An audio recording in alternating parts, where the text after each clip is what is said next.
Jangan lupa subscribe di YouTube channel Metro TV News dan juga nyalakan notifikasinya. Nah, ada juga nih kabar baik untuk pemirsa semua. Nanti kita akan lihat bersama dan kita akan simak bersama langsung ke Universitas Brawijaya, di mana mereka memberikan gelar Doktor Kehormatan Honoris Causa kepada Ketua Umum Partai Nasdem Surya Paloh. Ya, sebelumnya Surya Paloh akan menyampaikan orasi ilmiah Promovendus dengan judul Meneguhkan Kembali Politik Kebangsaan. Kita simak bersama prosesi ini. Surya Dharma Paloh.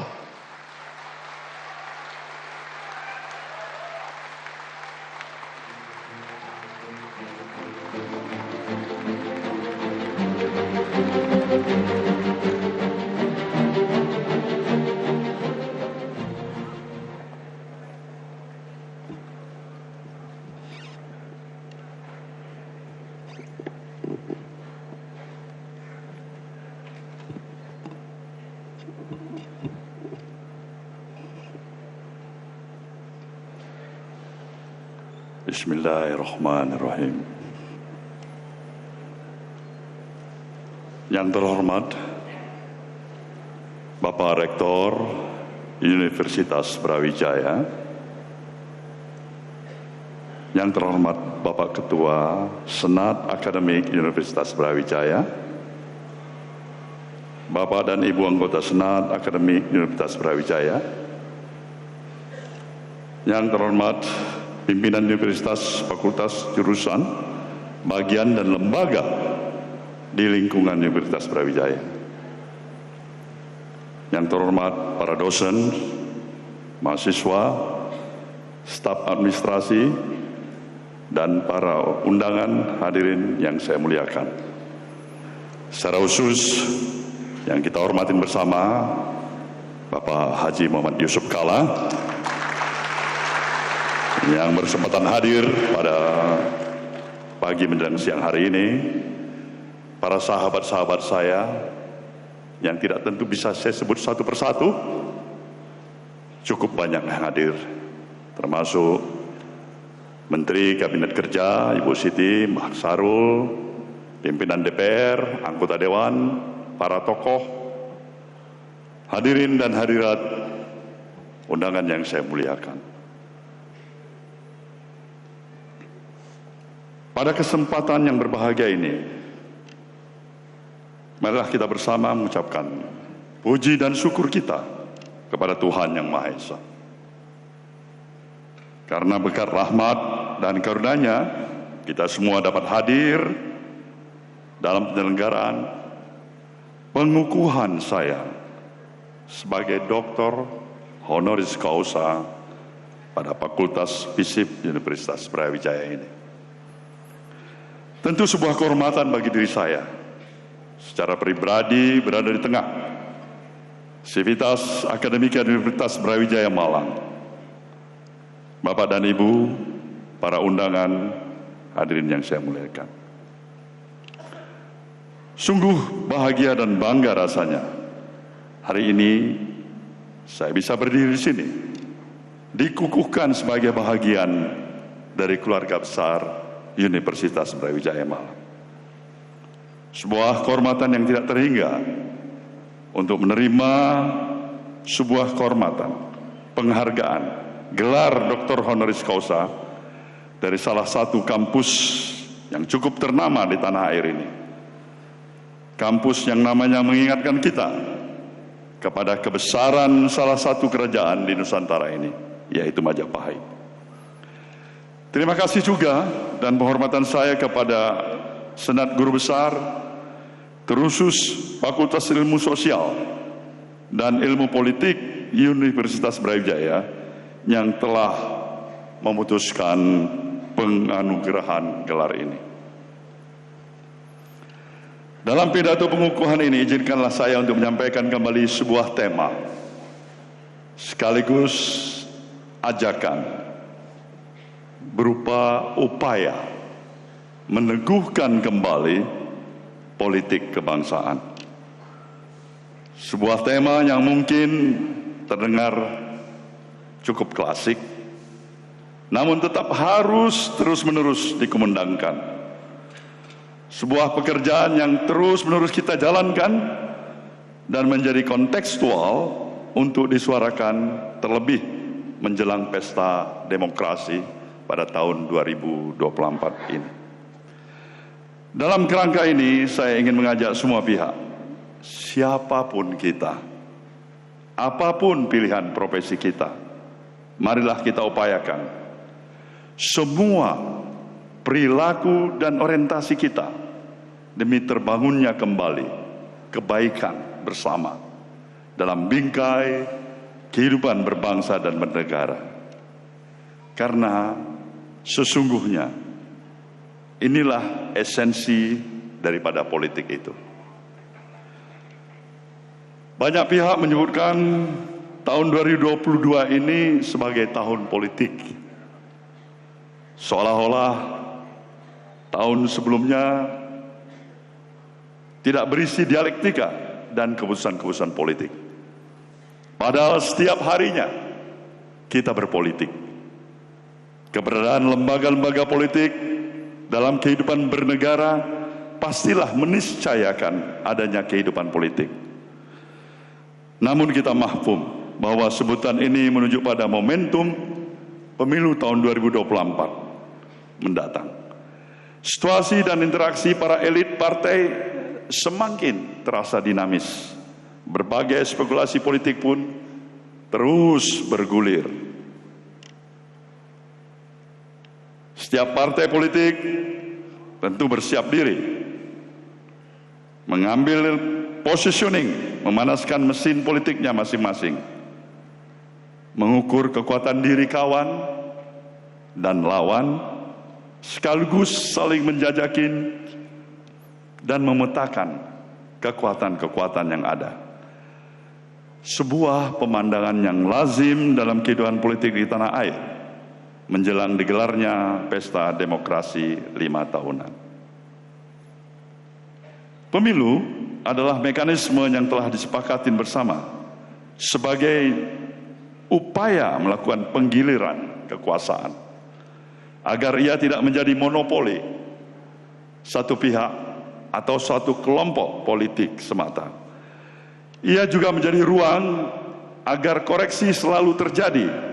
Setiap penggunaan kekuasaan menjadi agar lebih baik dari waktu ke waktu. Inilah esensi demokrasi yang ada sejak era modern lahir. Telah menjadi antitesis dari sistem kekuasaan yang sebelumnya dimiliki kelompok politik atau golongan tertentu. Ia menjadi mekanisme yang dibangun sedemikian rupa sehingga pergantian kekuasaan tidak terjadi melalui jalan pewarisan atau jalan perebutan yang disertai dengan kekerasan. Walhasil, demokrasi adalah jalan pergantian pemegang kekuasaan yang mensyaratkan adanya kedewasaan sikap dan rasionalitas nalar dari para pelakunya. Di sisi lain, kekuasaan adalah bagian yang tak terpisahkan dari politik. Ia bahkan menjadi ekspresi dominan dari politik. Saking identiknya, politik selalu terasosiasikan sebagai segala sesuatu yang terkait dengan kekuasaan. Kenyataan ini juga tidak bisa kita salahkan. Dalam upaya memanifestasikan idealitas yang dimiliki oleh setiap kelompok politik, kekuasaan memang menjadi keniscayaan. Sebab tanpa kekuasaan, mustahil kiranya sebuah program politik bisa direalisasikan. Lewat politiklah tawaran-tawaran gagasan dan pemikiran dalam sebuah konteks kehidupan bersama tersalurkan. Ibarat tubuh manusia, kehendak untuk menjadi sebuah tujuan dipersarati dengan kuasanya raga yang berjalan dan jiwa yang sadar. Orientasi kekuasaan adalah keniscayaan di dalam politik. Hanya saja cerita tentang kekuasaan ini memang kerap melahirkan berbagai ekses dan residu. Yang paling lekat adalah konflik dan perselisihan dalam sejarahnya. Memang tidak bisa dipisahkan dari siasat intrik, muslihat, bahkan tak jarang menimbulkan pertumpahan darah. Terlebih dalam karakteristik kekuasaan yang masih cenderung despotik. Demokrasi dipilih untuk memodernisasi hal tersebut. Dalam demokrasi, sistem kekuasaan diatur sedemikian rupa sehingga terjadi perimbangan dan sirkulasi kekuasaan. Peralihan kekuasaan pun diatur sedemikian rupa sehingga terjadi secara berkala dan diselenggarakan secara terbuka sehingga memungkinkan bagi setiap pihak memiliki kesempatan yang sama. Namun demikian, dalam sistem yang demikian pun masih kerap terjadi kondisi yang dinilai tidak fair dan perilaku yang menyeleweng. Kondisi yang tidak fair merujuk pada adanya berbagai ketentuan yang membuat pihak-pihak tertentu tetap tidak bisa terlibat dalam kompetisi demokrasi. Tentu yang dimaksud ketentuan di sini adalah ketentuan yang menyalahi prinsip demokrasi itu sendiri. Namun yang demikian ini adalah relatif adanya. Sebab adanya ketentuan dalam sebuah kompetisi adalah lumrah adanya. Oleh karena itu, yang bisa dilakukan adalah mencoba mensiasatinya agar kondisi yang dirasa kurang fair ini bisa digeser sedekat mungkin ke kondisi yang lebih fair. Sebagai misal, hak mencalonkan diri sebagai presiden adalah hak seluruh warga negara. Namun realita politik yang ada membuatnya eksklusif sedemikian rupa. Hanya bagi kalangan tertentu saja yang bisa mencalonkan diri sebagai calon presiden misalnya. Katakanlah ketua umum partai, pejabat publik, menteri, kalangan berduit, kepala daerah, dan seterusnya. Dalam hal ini, sebuah cara konvensi adalah salah satu dari upaya demokratisasi dan modernisasi hal tersebut. Ia menjadi cara untuk mensiasati agar kesempatan menjadi lebih terbuka dan lebih luas seluas-luasnya bagi semua kalangan yang merasa mampu menjadi calon pemimpin di negeri ini. Adalah perilaku yang dipandang menyeleweng dalam kontestasi demokrasi, merujuk pada penggunaan segala cara demi tercapainya kemenangan dan kekuasaan. Alih-alih mewujudkan proses peralihan kekuasaan yang fair dan bermartabat, praktek penyelewengan ini hanya akan membuat proses peralihan kekuasaan yang bernuansa penuh dengan perebutan kekuasaan. Pemilu pun tidak lagi menjadi ruang bagi terlaksananya sirkulasi kekuasaan yang demokratis, melainkan ajang adu siasat dan kelicikan berkompetisi. Alih-alih menjadi ruang pendidikan politik, pemilu hanya menjadi ajang perselisihan dan konflik. Hingga pada akhirnya, pemilu bukan lagi bahagian daripada upaya mencari solusi atas masalah-masalah bangsa. Akan tetapi menjadi problem baru bagi negara.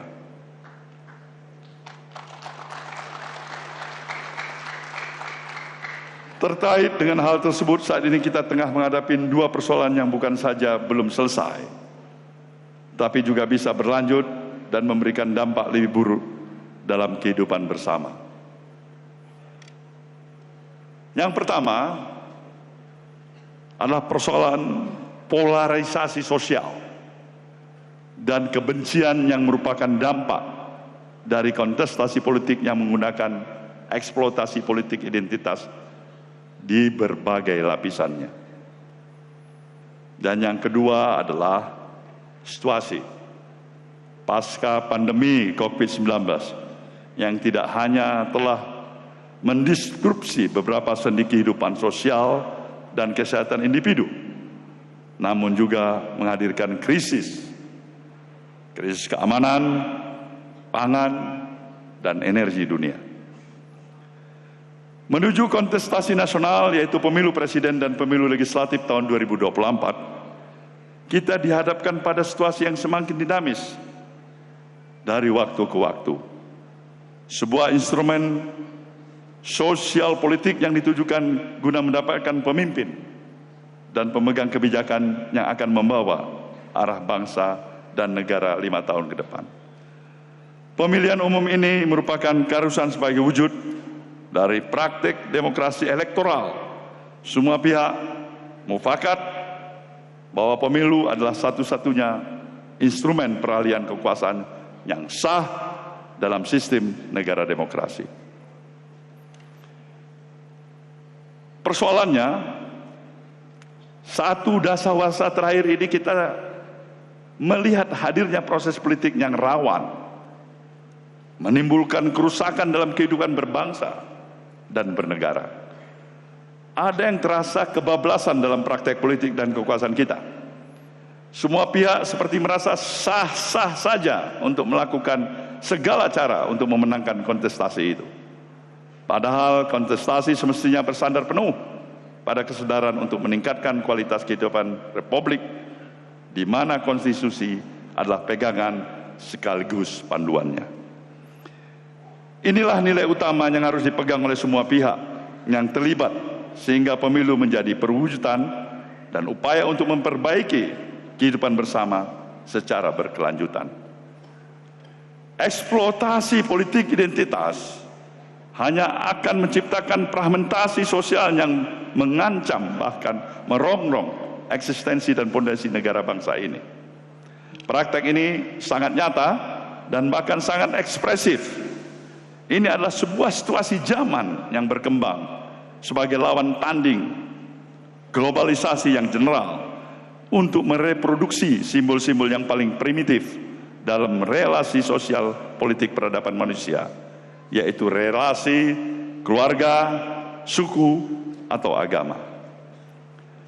Pengalaman 2 pilpres terakhir cukup menjadi pelajaran yang bagi kita semua bahwa kompetisi dalam pemilu bukanlah segalanya. Kompetisi hanyalah upaya bagi kita untuk terus-menerus mencari yang terbaik dan mencari yang lebih baik. Tentu terlalu mahal pertarungan yang dilakukan jika hanya untuk berkuasa. 5 hingga 10 tahun, kita mengorbankan sesuatu yang lebih besar, yaitu bangun kebangsaan yang telah berdiri hampir 1 abad ini.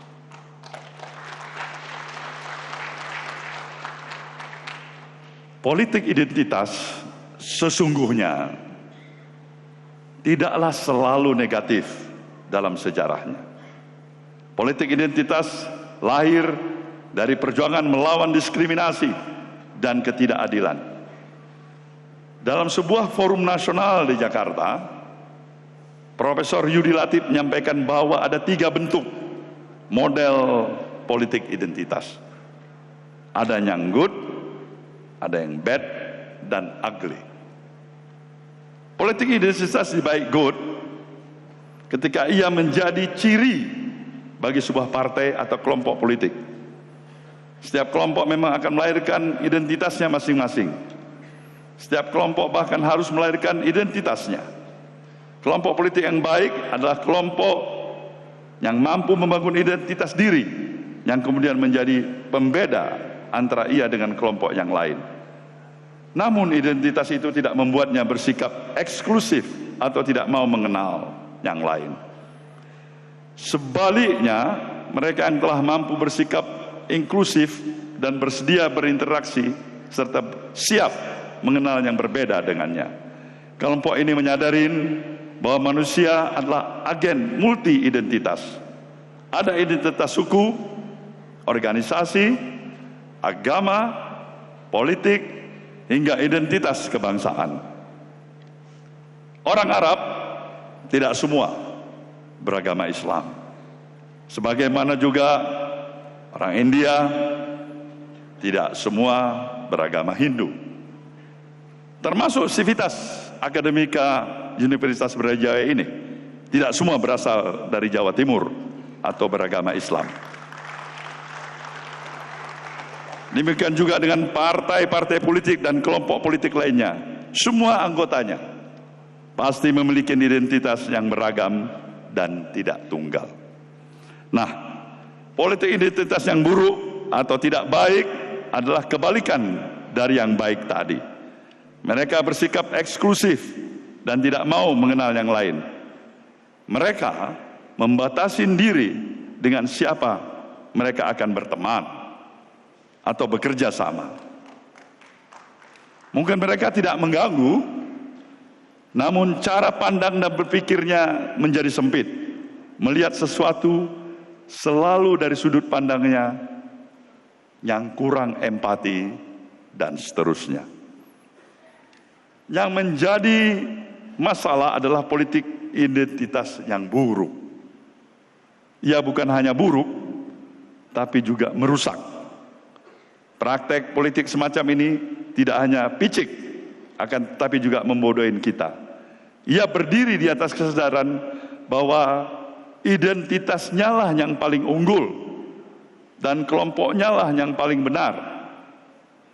Maka identitas lain tidak hanya harus menjadi nomor 2, tetapi juga harus dikalahkan. Paham dan praktek politik semacam ini selain tidak mencerdaskan kehidupan bangsa, juga membuat kita lupa seolah manusia adalah makhluk yang hanya memiliki satu identitas belaka. Kerusakan model ini pada gilirannya akan membawa politik identitas menjadi politik kebencian. Praktek politik semacam ini memang tidak begitu saja muncul dari ruang kosong. Sebagaimana dalam sejarahnya, politik identitas lahir dari situasi politik yang diskriminatif dan dipandang penuh dengan rasa ketidakadilan. Demikian pula di tanah air.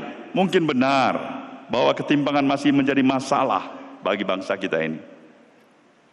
Tentu tidak merupakan suatu hal yang asing bagi kita. Bahwasanya dengan data yang menyebutkan 60% aset nasional negeri ini hanya dikuasai oleh 1% penduduknya. Sebuah kenyataan yang tidak ideal dan tidak perlu dibantah, saya kira. Karena pada kenyataannya soal ini masih menjadi pekerjaan rumah kita bersama. Hanya saja menjadikan kenyataan ini sebagai dalih bagi penggunaan praktek politik identitas yang buruk. Ini tentu akan menjadi suatu kecerobohan. Terlalu mahal harga yang harus dipertaruhkan jika hanya untuk mendapatkan kemenangan di pemilu. Kita harus mengorbankan bangun kebangsaan yang berpuluh tahun kita jaga selama ini.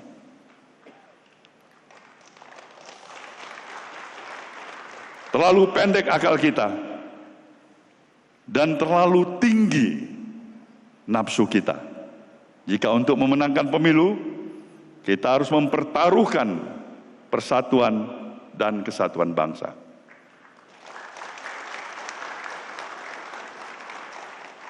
Bagi saya pribadi, lebih baik tidak perlu ada pemilu. Kalau memang konsekuensi pemilu itu berwujud pada perpecahan bangsa.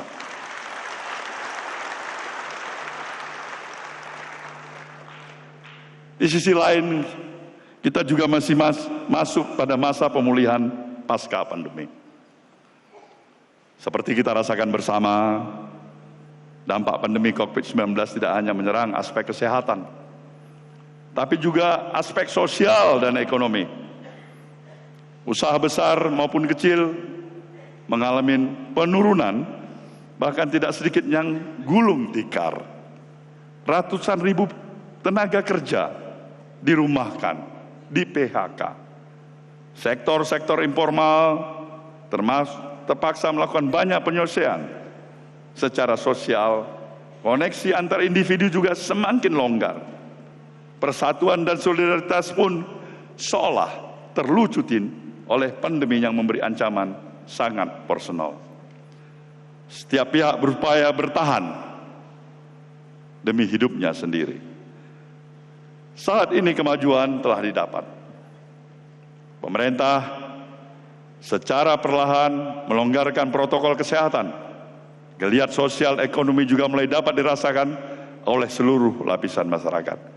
Kita patut bersyukur, mesti tetap harus waspada. Inilah masa berbenah, masa pemulihan dan masa penyembuhan. Persoalan sosial ekonomi yang bersinggungan dengan masalah politik akan memberi dampak yang cukup serius jika tidak mendapatkan respon yang tepat. Kiranya semua pihak harus menyadari hal tersebut. Oleh karena itu, segala upaya dan strategi yang telah ditempuh oleh pemerintah mestinya kita apresiasi dengan kesadaran kita sebagai warga bangsa untuk menguatkan kembali solidaritas sosial kita. Kolaborasi harus menjadi semangat baru bagi kita pasca pandemi ini dan menunjukkan kepada kita bahwa ekonomi sebelah negara Asia Pasifik yang masih belum pulih. Di negara-negara yang meliputi Amerika Serikat, China, Jepang, India, Rusia, Australia, Korea Selatan, Singapura, dan Indonesia, bahkan Thailand, setidaknya per Mei kemarin 70% total pengangguran telah terjadi dan 85 juta penduduknya masuk jurang kemiskinan yang cukup ekstrim. Kenyataan ini diperparah oleh perang Rusia dan Ukraina yang secara nyata telah berdampak pada pemulihan ekonomi global pasca pandemi. Kenaikan harga-harga komoditas global, baik energi maupun pangan, telah berdampak pada inflasi sejumlah negara. Mata rantai perdagangan global pun terganggu, yang hal pada akhirnya mempengaruhi distribusi dan volume perdagangan serta pertumbuhan pada ekonomi global.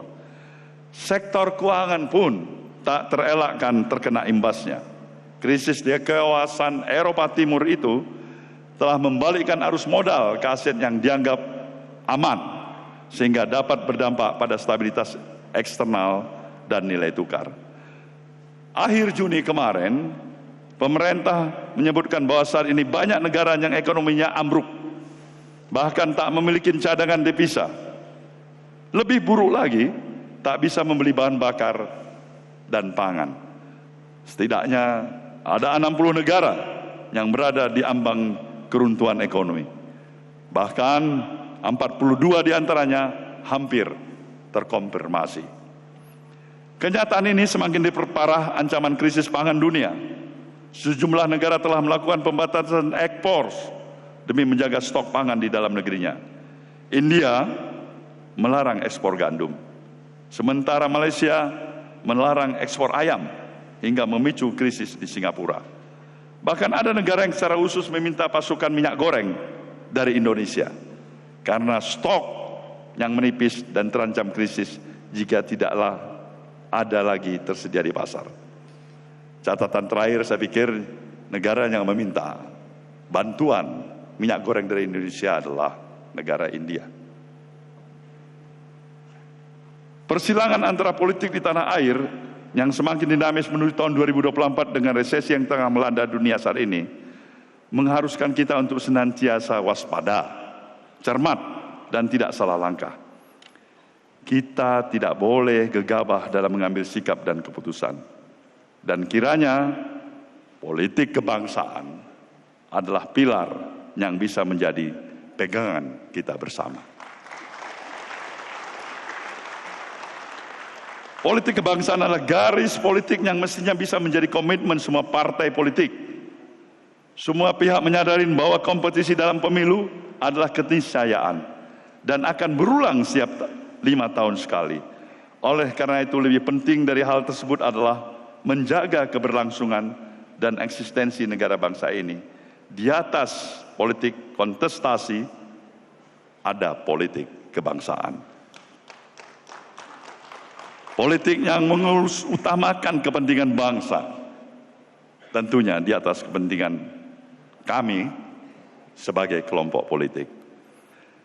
Dunia tengah berubah dan akan terus berubah. Konstelasi geopolitik dunia menyampaikan kepada kita bagaimana ia terus berubah. Amanat menciptakan perdamaian dunia telah digaungkan berpuluh-puluh tahun ke belakang. Namun sebagaimana kita saksikan dewasa ini, di berbagai tempat ia masih menjadi aspirasi dan impian belaka. Konflik dan peperangan masih saja terjadi dan tak jarang eksesnya menyeret kita untuk terlibat dalam pusarannya. Terkadang ia menjadi kesempatan juga bagi kita untuk turut serta dalam promosi perdamaian misalnya, seperti dalam kasus Rusia dan Ukraina. Namun tak jarang ancaman menyusup ke dalam mengiringi konflik yang terjadi di luar sana, sebagaimana yang terjadi dalam berbagai kasus terorisme pada beberapa waktu yang lalu. Kenyataan ini menunjukkan bagaimana ancaman baik dari dalam maupun dari luar selalu potensial kerap terjadi. Kita pun kini berada dalam persimpangan sejarah. Peta kekuatan dunia telah bergeser. Indonesia, diakuin atau tidak, akan menjadi bagian tak terpisahkan dari pergeseran itu. Sebagai negara dengan luas wilayah dan jumlah penduduk yang terbesar keempat di dunia, pastilah keberadaannya menjadi perhitungan dunia. Dan sejarah telah membuktikan hal itu tersebut dalam beberapa kali.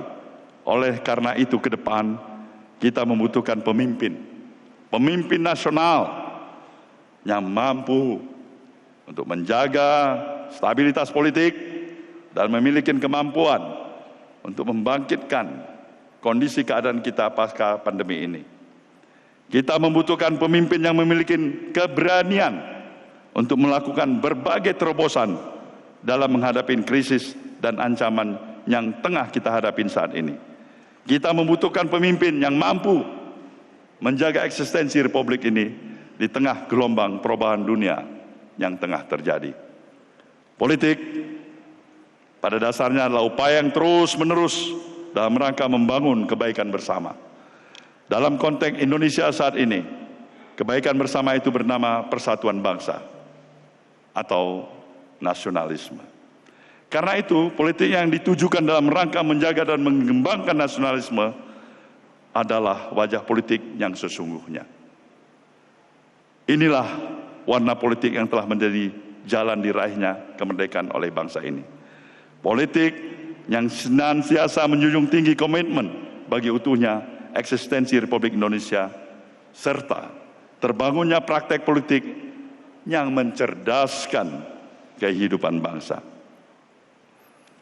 Dalam sejarahnya, nasionalisme telah teruji menjadi paham yang mampu mempersatukan berbagai elemen di tanah air, khusus di Indonesia ini. Nasionalisme bisa disebut sebagai poros utama eksistensi negara bangsa ini. Nasionalisme telah menjadi titik temu bagi segala niat baik yang dimiliki oleh setiap partai politik dan setiap ideologi yang dianut oleh kelompok politik. Politik kebangsaan pun kembali mendapatkan relevansinya dalam kurun 1 dekade terakhir ini. Terlebih saat populisme yang menggunakan politik kebencian dan berhasrat meniadakan yang lain masih kita rasakan.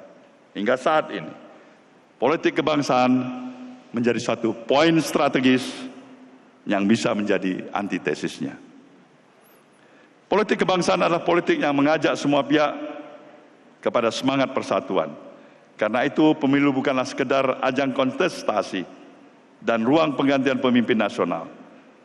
Pemilu adalah perwujudan politik gagasan dan kompetisi yang penuh kedewasaan, serta ruang mencerdaskan kehidupan bangsa. Saatnya kita sudahin politik yang begitu syarat dengan muatan kebencian dan yang merusak. Praktek-praktek yang menjadi racun bagi kehidupan sosial anak di negeri ini. Inilah saatnya kita harus menghentikan politik kebangsaan itu.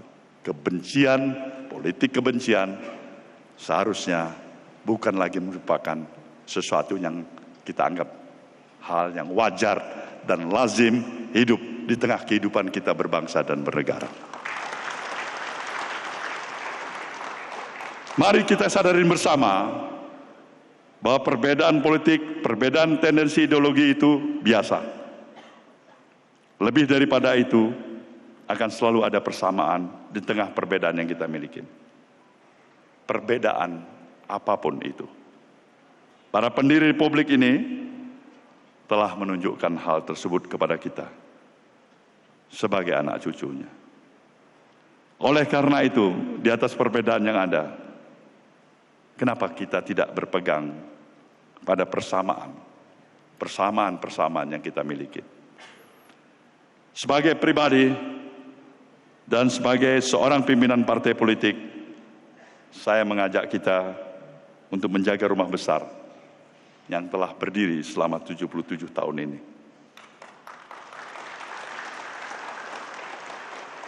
Rumah bersama yang menaungi beratus suku bangsa di bumi Nusantara ini. Rumah bersama yang terbukti telah memberikan kehidupan yang lebih baik dibandingkan nasib beberapa saudara kita yang hingga kini masih dilanda konflik dan peperangan.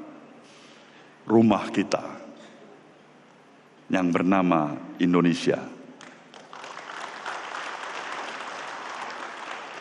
Rumah yang di dalamnya terdapat ribuan perbedaan. Namun di atasnya kita bisa hidup dalam perdamaian dan persaudaraan. Saya percaya tidak ada satu partai atau kelompok manapun yang memang berniat untuk membelah kembali kohesivitas sosial yang telah tumbuh kembali ini. Dengan narasi-narasi kebencian atau sebagaimana juga pada pemilu-pemilu yang terdahulu. Kita telah sepakat bahwa persoalan identitas bukan lagi sesuatu menjadi ancaman karena kita menyatu menjadi Indonesia. Pendiri bangsa ini juga telah mufakat bahwa Republik Indonesia adalah negara untuk semua. Bukan negara untuk satu orang, atau satu golongan, atau satu kelompok, tetapi semua adalah untuk semua. Artinya tidak ada lagi kami, tidak ada lagi kalian, tidak ada lagi kelompokku, tidak ada lagi kelompok kalian, tidak ada aku, tidak ada kamu, tapi adalah yang ada kita sebagai warga negara Indonesia ini. Nah, jika demikian, mengapa kita berdiri saling berhadapan? Mengapa kita harus saling bersitegang? Sejarah telah menyampaikan kepada kita, sekuat apapun kekuasaan seseorang atau sekelompok, suatu saat pasti akan selesai juga.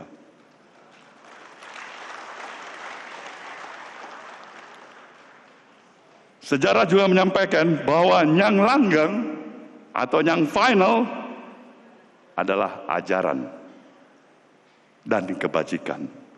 Itulah warisan yang semestinya kita berikan kepada anak cucu kita. Kekuasaan itu berguna untuk memanifestasikan idealisme dan segala niat baik kita. Namun jangan sampai niat yang baik itu harus melahirkan ekses atau residu yang justru mengkhianatin kebaikan itu sendiri. Masa depan anak cucu kita bergantung pada cara kita bersikap dan bertindak atas persoalan bangsa dan kebangsaan saat ini. Kita mau melanjutkan atau kita mau berhenti, kita mau tumbuh atau kita mau layu, semua tergantung pada kita saat ini. Disinilah kita hidup dalam mengatasi kehidupan kebangsaan pada saat ini. Jika tidak selesai hari ini, maka kita hanya mewariskan perpecahan yang lebih merusak kehidupan berbangsa dan bernegara kita ke depan. Semoga Tuhan Yang Maha Kuasa senantiasa melindungi bangsa dan negara kita. Terima kasih. Wassalamualaikum warahmatullahi wabarakatuh.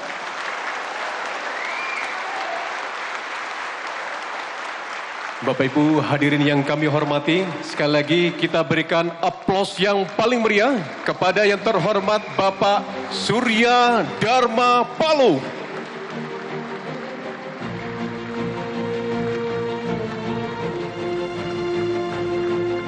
Dan selanjutnya kami mohon dan hormat kepada Bapak Surya Dharma Paloh, Dekan Fakultas Ilmu Sosial dan Ilmu Politik, didampingi Ketua SAF, Sekretaris SAF, untuk dapat melaksanakan prosesi penyematan gelar Doktor Kehormatan Honoris Causa bidang Sosiologi Politik kepada Bapak Surya Dharma Paloh.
Pada tempat duduk yang telah disediakan.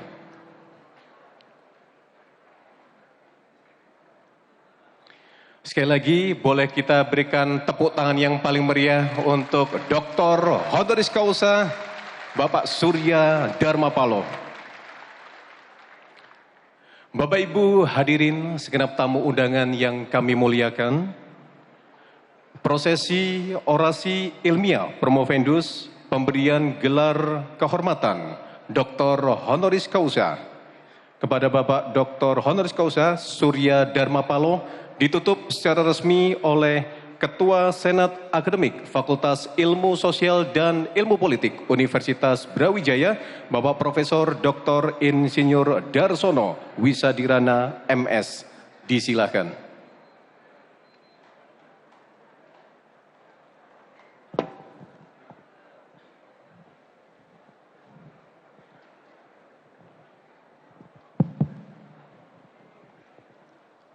Baik, Bapak Ibu sekalian, para hadirin Pak Hadirat yang saya muliakan,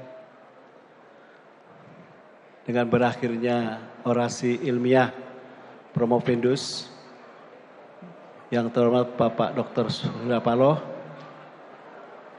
maka kami selaku Senat akan menutup persidangan ini. Dengan mengucap syukur Alhamdulillah, sidang orasi ilmiah promovendus dalam rangka menganugerahan gelar kehormatan Dr. Honoris Causa dalam bidang sosiologi politik kepada Bapak Surya Dharma Paloh dari Universitas Brawijaya yang diusulkan oleh Fakultas Ilmu Sosial dan Ilmu Politik Universitas Brawijaya secara resmi kami nyatakan ditutup.